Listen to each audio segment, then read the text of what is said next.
Bom, Eduardo Gomes, senador líder do governo no Congresso Nacional, está com a gente aqui. Senador, um prazer receber o senhor. Bom dia, senhor senador. Tudo bem, Datena? Bom dia. Tudo bem, prazer falar contigo. Vou bem, o senhor espero que esteja bem, com saúde também, a família também. Obrigado. Senador, essas mudanças no Código Eleitoral promovidas pela Câmara, como é que o senhor as entende? Porque isso deve passar pelo crivo do Senado.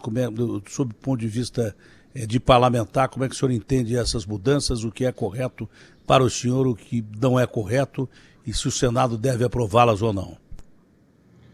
Datena, bom dia. Ontem a gente conseguiu reunir, o presidente Rodrigo Pacheco promoveu uma reunião plural lá na presidência do Senado, com todos os partidos da Câmara, junto com o presidente Arthur Lira. E o tema é muito polêmico, não pelo mérito só, mas também pela oportunidade, porque nós estamos a menos de 20 dias do fim do prazo para as mudanças eleitorais e possam ter efeito em 2022. Então, no Brasil, hoje, a gente tem uma grande dúvida, uma grande polêmica. Na eleição municipal, nós submetemos os vereadores brasileiros a um modelo novo de fim de coligação, necessidade de eleição com voto próprio do partido, e uma corrente muito grande aqui na Câmara resolveu restabelecer a questão das coligações. Só que parte do Senado, considerável, entende que não é possível fazer uma mudança de última hora e mudar o critério, o mesmo critério que prejudicou os vereadores, mais de 60 mil vereadores, ser flexibilizado agora para a eleição proporcional da Câmara e das Assembleias Legislativas. Então, matéria eleitoral discutida em véspera de prazo final sempre gera uma grande polêmica, porque leva em conta a questão do oportunismo. A gente entende que as mudanças mais profundas deverão ser discutidas no ano que vem. Parece que a gente não aprende, né? A gente tinha que discutir a mudança eleitoral profunda para a próxima eleição, para que todo mundo tivesse condição igual de disputa. Por isso que talvez nós não tenhamos tempo para discutir até o dia 2 de outubro todas as mudanças propostas. Mudar a regra na hora que o jogo vai começar é complicado, né? É Agora, por complicado que está exemplo, todo mundo na beira do campo, com a bola debaixo do braço, chuteira, mas o juiz não diz a regra. Fica complicado. especificamente, né, algumas classes foram atingidas, policiais civis, militares, juízes. Eu acho que isso é antidemocrático, na minha opinião. Por que Eu só essas também. classes? Então, não é? Então, por que não jornalista? Por que não dono de banco? Por que não milionário? Por que não qualquer outra classe? Por que essas classes especificamente? Sempre se tem uma explicação, mas eu não concordo com decisões antidemocráticas num país democrático. Esse aqui é o país que vive uma democracia mais antidemocrático que eu conheço. A começar pelo voto que você tem que votar, né? O voto devia ser... quem quisesse votar ia lá e votava e pronto, acabou. Começa pelo voto, que o cara é obrigado a votar. Agora, você penalizar determinadas classes e deixar outras simplesmente ao Deus dará, eu acho isso completamente antidemocrático e uma falta de bom senso. Senador, o que o senhor pensa disso? Tatiana, eu vou primeiro falar da minha posição pessoal. Eu acho que o sistema deve ser mantido da mesma forma que é até hoje. Qualquer mudança mais profunda deve ser feita para as próximas eleições. Dá tempo de todo mundo se inscrever de acordo com a regra.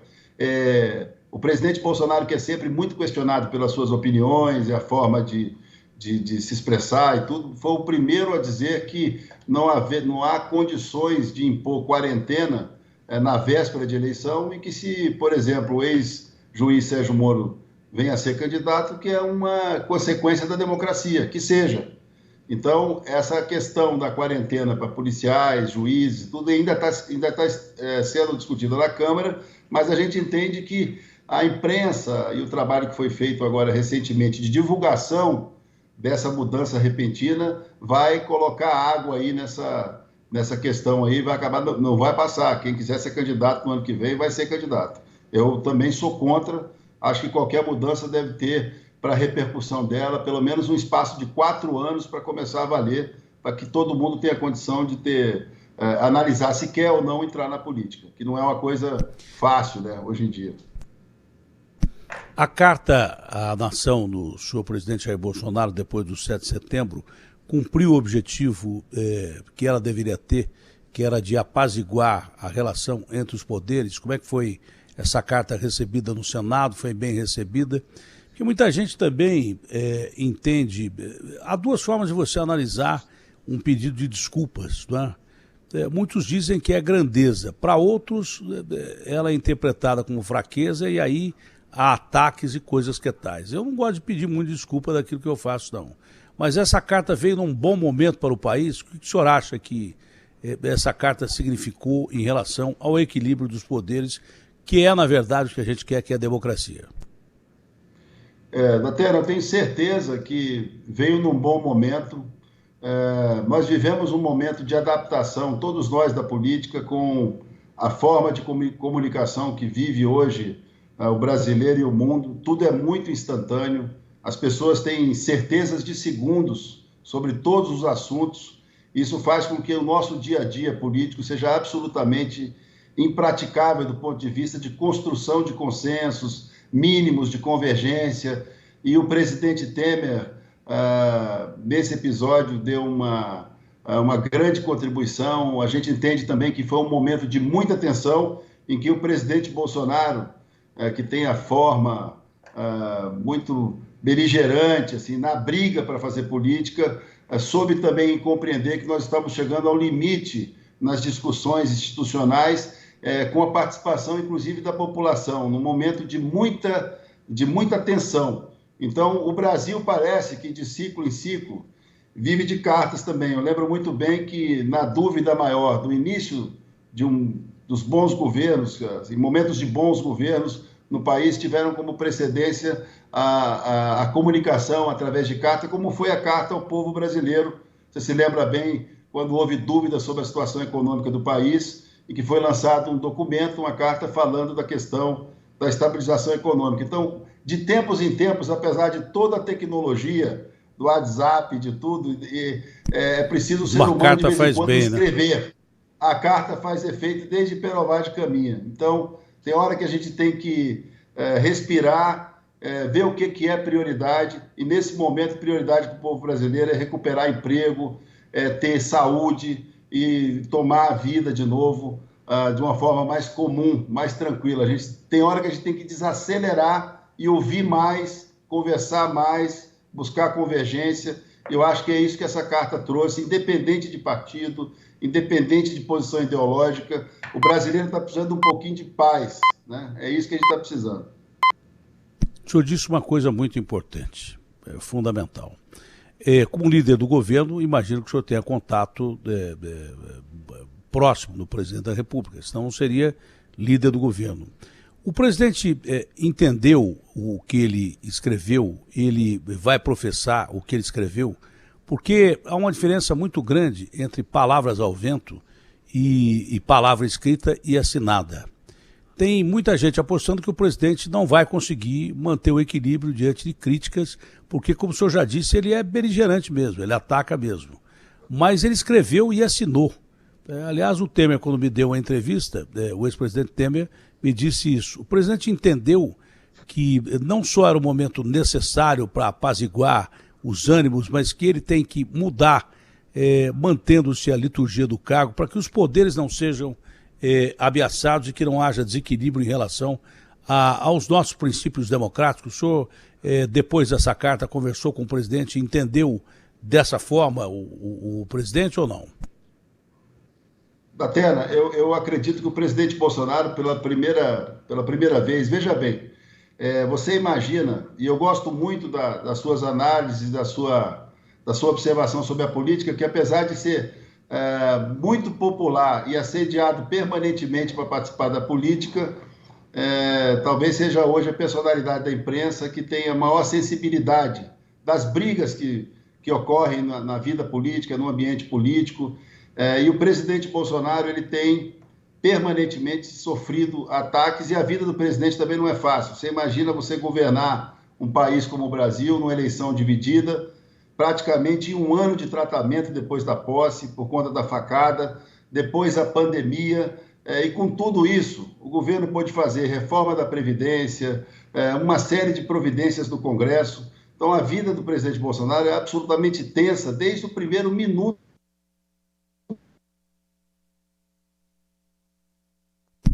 Deu um pequeno problema na internet.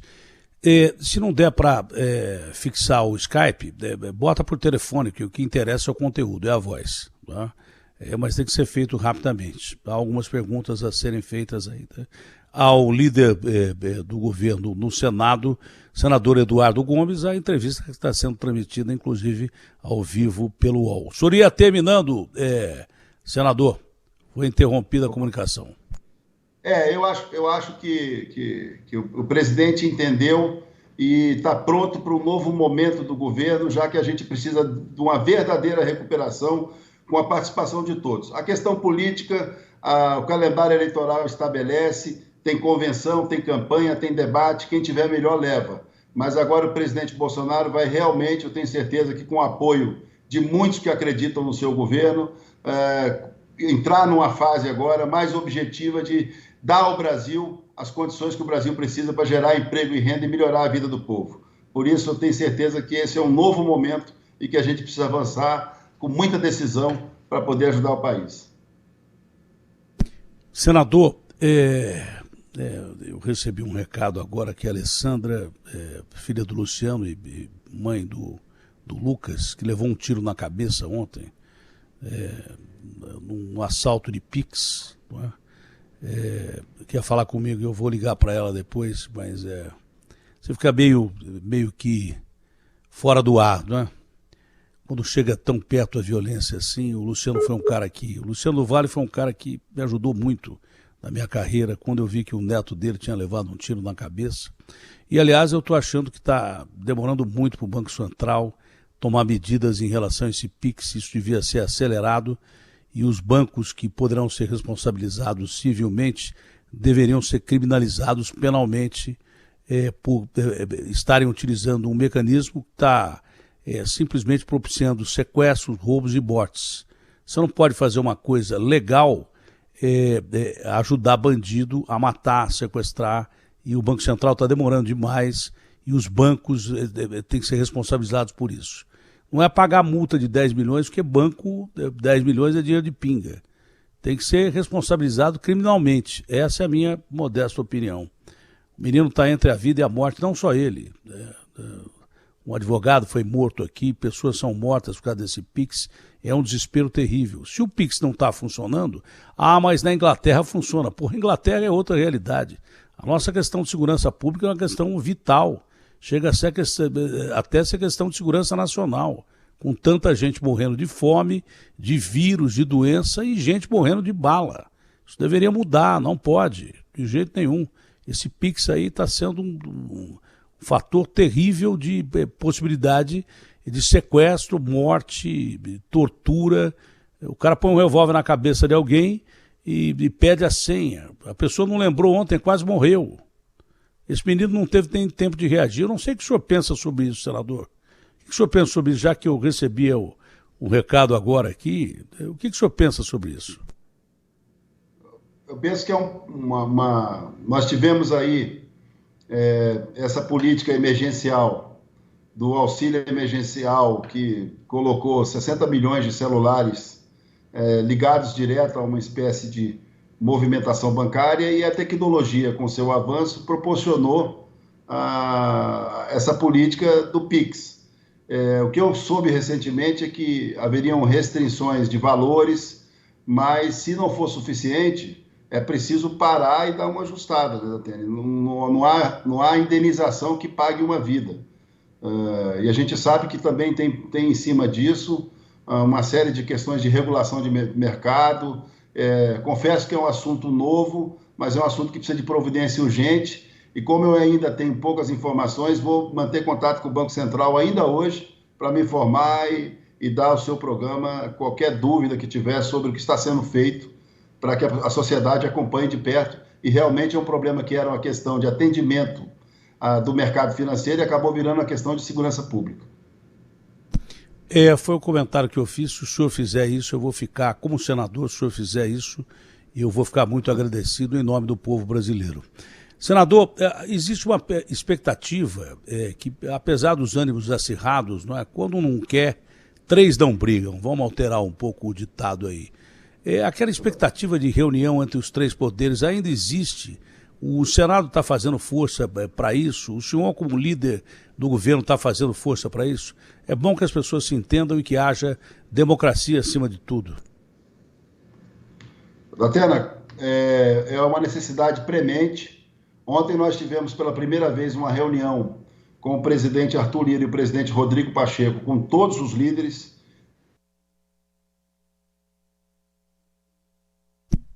Aquela história que eu já falei, né?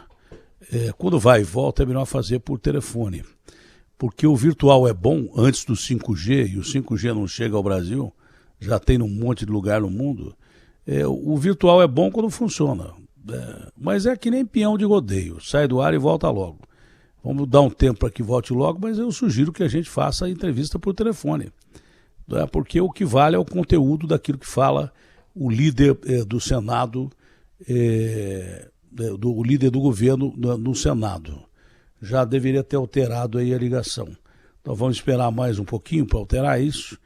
Enquanto isso, a gente vê que o senador vai tomar uma medida importante, consultar o Banco Central, que ontem se reuniu com o CAPES, mas que as medidas que o Banco Central anuncia não as coloca em prática. Enquanto isso, tem gente morrendo, levando tiro.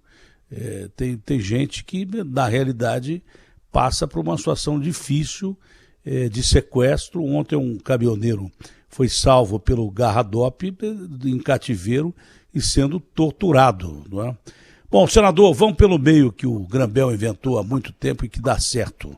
O senhor ia terminando, o senhor pode terminar a sua exposição, agora tenho certeza que vai dar certo até chegar o 5G no Brasil.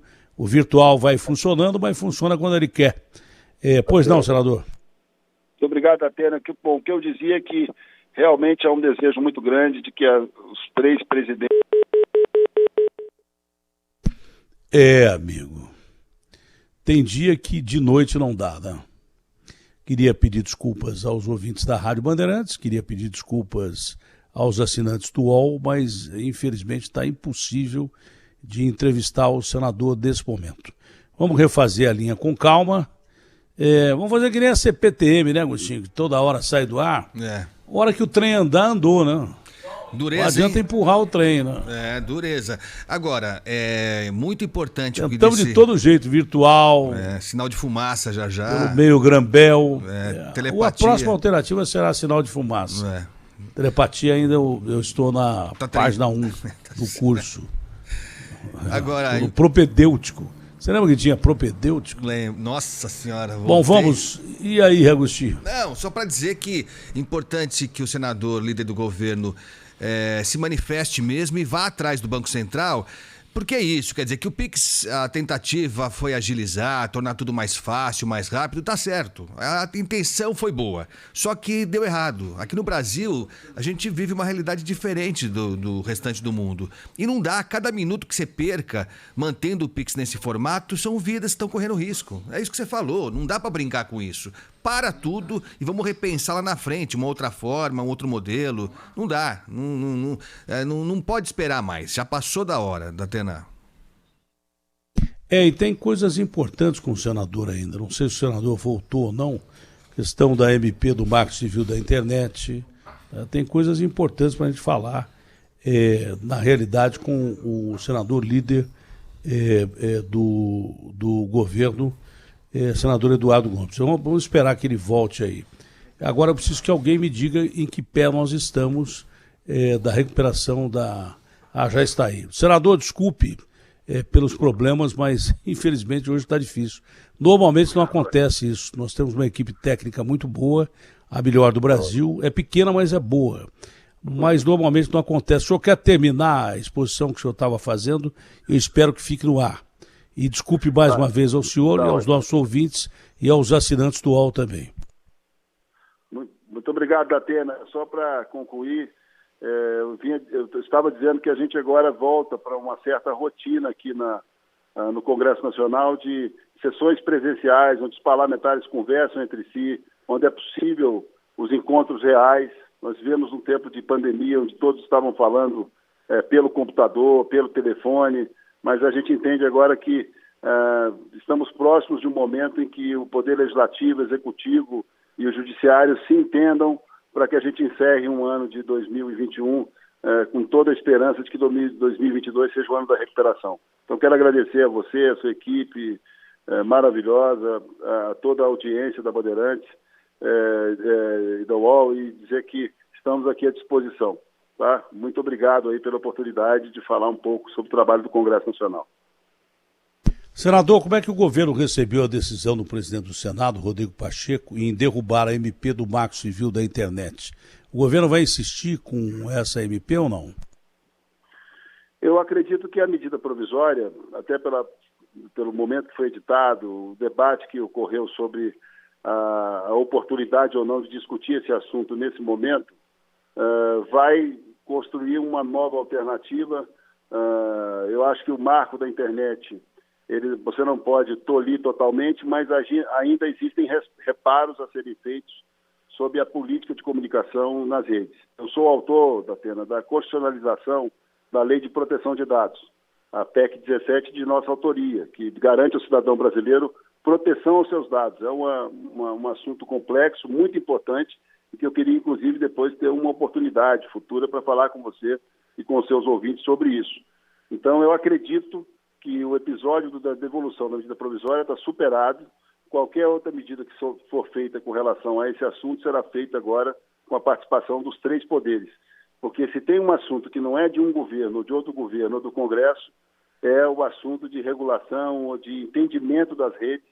Eu sei que é um dogma, mas que interessa a muita gente. Tem gente que faz comércio na internet, que faz televisão na internet, faz um monte de coisa, e é preciso saber que a liberdade é importante, mas que também não é concorrência leal montar bases na internet, que na vida real a pessoa tem que pagar imposto, tem que trabalhar. O assunto é complexo. Por isso que talvez uma medida provisória ou alguma coisa assodada não resolva de uma hora para outra. É preciso continuar debatendo sobre isso. Mas o episódio da devolução da medida provisória, na minha opinião, está superado.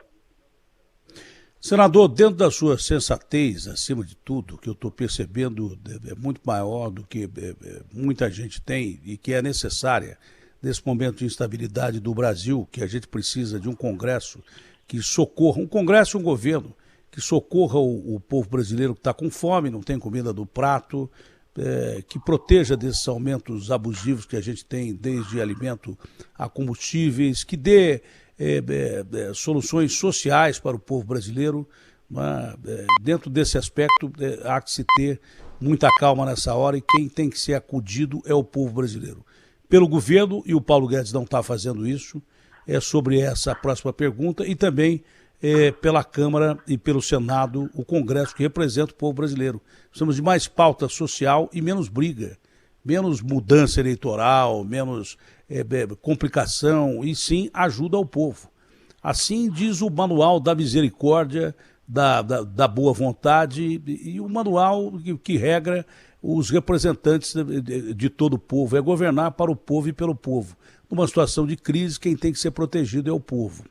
Sobre esse aspecto, o senhor Paulo Guedes tem apresentado muito pouco em relação ao povo brasileiro. Quando ele não quer pagar os precatórios do governo, aí sim ele atinge um setor que todo mundo dizia que ele é admirado e que o ama e daí por diante. Quando você prega um calote, até o bom investidor está fora, porque pode ser ele o próximo a ser caloteado.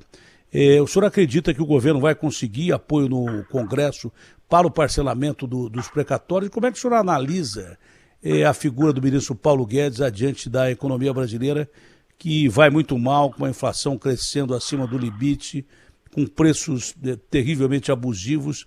Não são nem abusivos, eu diria que inacessíveis, né? O sujeito entra no mercado, não tem dinheiro para comprar nada. Quando ele bota o pé no mercado, o dinheiro vale menos, ele compra menos ainda, e normalmente nós criamos agora a turma dos sacolas vazias. Quanto aos combustíveis, não dá nem para a gente falar que aumenta a cada soluço. Enfim, o que o senhor acha sobre esse parcelamento dos precatórios e a atuação do senhor ministro Paulo Guedes como ministro da Economia do presidente Jair Bolsonaro? Datena, eu queria fazer nesse comentário, fazê-lo com senso de justiça, recuperando... À vontade. Recuperando 2019, que nós tivemos um ano espetacular, pouco divulgado, em que o ministro Paulo Guedes foi essencial na aprovação da reforma da Previdência, no equilíbrio das contas, e sem perceber, porque nenhum ser humano adivinhava tudo isso, preparando o país para responder sobre o auxílio emergencial, acudir à pandemia, mandando dinheiro para estados, municípios. Tudo isso tem a participação decisiva do ministro Paulo Guedes. Ocorre que o ministro Paulo Guedes sempre teve uma interlocução e um trabalho muito forte diante do Congresso Nacional, para os planos econômicos, para a discussão sobre a estabilização econômica, e tudo isso ficou perdido na pandemia. Saímos de um cenário de pandemia. Toda vez que os poderes se desentendem, que há instabilidade no Congresso, é evidente que a pauta econômica e a agenda de reformas fica prejudicada. Então, eu reestabeleço aqui a minha e reforço a confiança do ministro Paulo Guedes, a confiança do presidente Bolsonaro no ministro Paulo Guedes, e entendo que na questão dos precatórios, por exemplo, há uma convocação do judiciário para arbitrar, e a gente entende que outras questões paralelas, reforço de reformas, de outras medidas, podem melhorar o ambiente econômico do país. Está claro que o presidente Bolsonaro precisa e quer dar uma assistência social para esse momento de transição muito maior. Está claro que há uma guerra do Brasil para diminuir o valor de combustível, de gás, e a gente só vai buscar um ambiente melhor quando isso for resolvido. Agora, não é Paulo Guedes que resolve sozinho, nem é culpa dele sozinho. É um momento em que a gente precisa se unir, buscar convergência, trabalharmos com a notícia da solução, que não é fácil, mas todas as vezes que a gente diminui o volume da briga política, sobra espaço para achar solução, boas ideias, e que cada um ceda um pouco para que o Brasil consiga um ambiente de crescimento. É essa a nossa esperança, e eu reforço aqui a minha confiança no ministro Paulo Guedes, na sua equipe e na equipe do presidente Bolsonaro, desde que a gente prepare aqui o Congresso Nacional para uma agenda de trabalho efetivo. É essa a minha esperança. Senador, então o senhor concorda com o Paulo Guedes, que diz que essa briga política está atrapalhando o trabalho dele? Concordo, porque atrapalha o trabalho dele, o trabalho seu, o meu, de todo mundo. A gente precisa de menos discussão política. O calendário eleitoral estabelece o momento do fight, da briga política para ver quem chega na presidência em 2022. Então, que esse momento agora seja um momento do presidente, de todos nós, da oposição, para construir um ambiente melhor. Então, nisso aí eu tenho que concordar com o ministro Paulo Guedes, também oferecendo ao ministro aí um ambiente melhor no Congresso para soluções a partir da próxima semana, se Deus quiser, é isso que a gente espera. Em relação ao ministro André Mendonça no Supremo, o senhor conversa com o senador Davi Alcolumbre para que a sabatina tenha sequência, porque me parece que não há resistência, pelo menos por parte do Supremo, ao ministro André Mendonça no Supremo. Até o que eu posso dizer é que a gente tem discutido nos últimos meses muito fortemente a questão da independência e da harmonia entre os poderes. Então, veja, a indicação de ministro do Supremo Tribunal é uma necessidade do Poder Judiciário, que é interpretada e garantida pelo Poder Executivo. O presidente Bolsonaro fez a indicação do ministro André, e que é arbitrada e resolvida pelo Legislativo. Então, nós temos um típico caso de independência e harmonia entre os poderes. O que a gente tem expectativa é que o senador Davi Alcolumbre marque a sabatina, que a sabatina ocorra, que democraticamente seja oferecido o resultado à população brasileira e que possa, sim, o presidente Bolsonaro colocar, que é prerrogativa do presidente da República, a indicação do ministro, que recebe todas as qualificações, a carreira profissional. Não há uma crítica pessoal ao ministro André. Na verdade, a indicação dele foi feita no meio de um redemoinho político das manifestações do dia 7, de tudo isso que a gente está vivendo no Brasil. Fosse em outro tempo, tenho certeza que seria diferente. E a gente espera que o Congresso Nacional restabeleça o rito e que seja colocado em votação a sabatina do ministro André, e que eu tenho certeza que o Judiciário também sabe das prerrogativas de indicação e de convivência harmônica. Se a gente quer convivência harmônica entre os poderes, imagina infrapoderes, né? Então a gente espera que tudo isso se resolva o mais rápido possível. Duas últimas perguntas. Uma ficou faltando na primeira parte, o senhor se colocou contra mudanças eleitorais agora. E me parece censura clara essa história de que pesquisas não podem ser publicadas 2 dias antes das eleições ou coisa parecida. O senhor concorda com essa medida ou também acha que não é hora para discutir ou que realmente isso é inviável? Porque a pesquisa é um balizamento importante para que o cidadão possa expressar a sua vontade, né? A pesquisa é boa quando o cara está bem colocado e é ruim quando o cara está mal colocado. Nunca vi o cara que está em primeiro lugar reclamar de pesquisa. O cara que está em segundo, terceiro ou quarto, eu mesmo, quando me coloco muito mal em pesquisa, falo, pô, essa pesquisa aí está errada. Mas o senhor não acha que é antidemocrático censurar a pesquisa? Eu tenho certeza que Datena. Eu só posso dizer a você que eu sou o exemplo brasileiro vivo da inconsistência de determinados institutos e da falta de fiscalização, o que não quer dizer que é proibida a divulgação. Eu acho que a correção não está na data que divulga.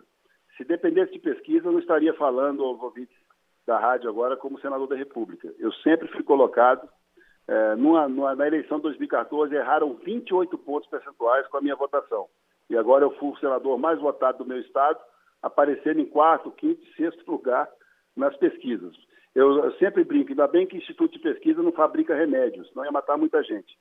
Então eu acho assim, tem que corrigir a construção técnica das pesquisas, mas divulgação pode ser feita a qualquer momento, porque é reflexo do que o povo acha e é democrático.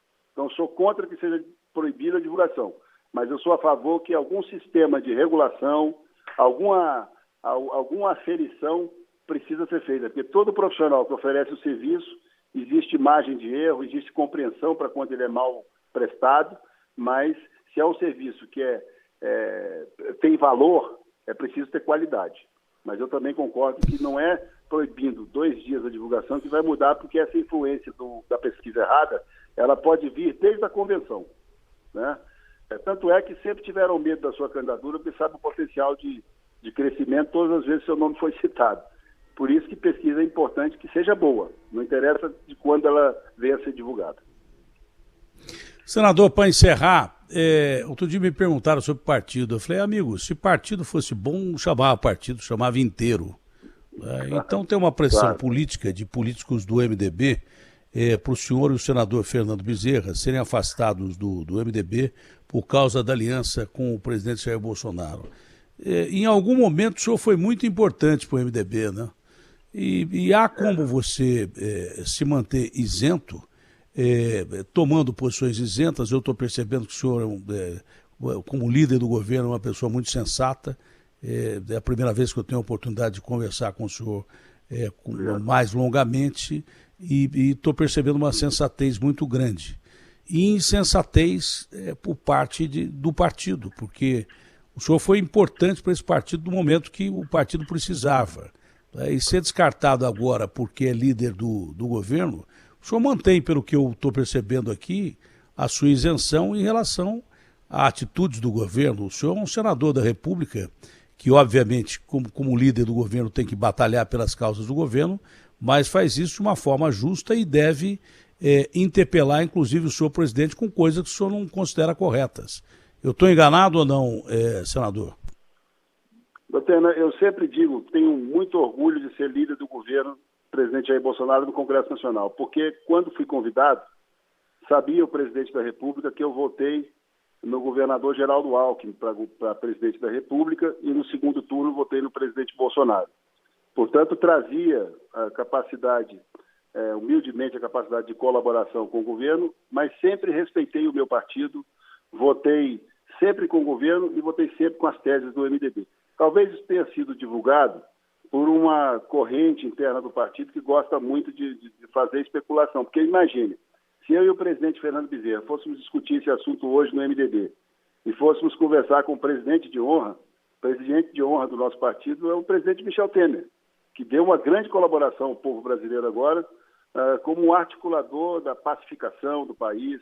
Portanto, o MDB é um partido plural, um partido de bases, um partido nacional, tem uma excelente relação com o presidente Rossi, nosso deputado, e acredito que mantemos aí as condições de continuar na liderança do governo no Congresso, defendendo as matérias importantes para o país no Congresso e mantendo a questão partidária. Agora, também é uma discussão profunda o aprimoramento dos partidos do país. Não é possível a gente discutir partido tendo aí mais de 40 partidos representados, que nenhum país do mundo, nenhuma democracia do mundo consegue trabalhar numa torre de Babel dessa, né? Então a gente vai tocando, respeitando, dentro da medida, cumprindo os compromissos partidários e cumprindo a missão aqui com o país de ajudar o presidente Bolsonaro no Congresso Nacional.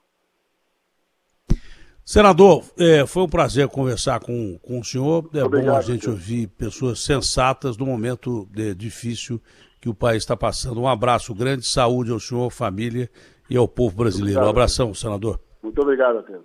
Muito obrigado a todos. Muito obrigado aos ouvintes. Muito obrigado. Prazerão.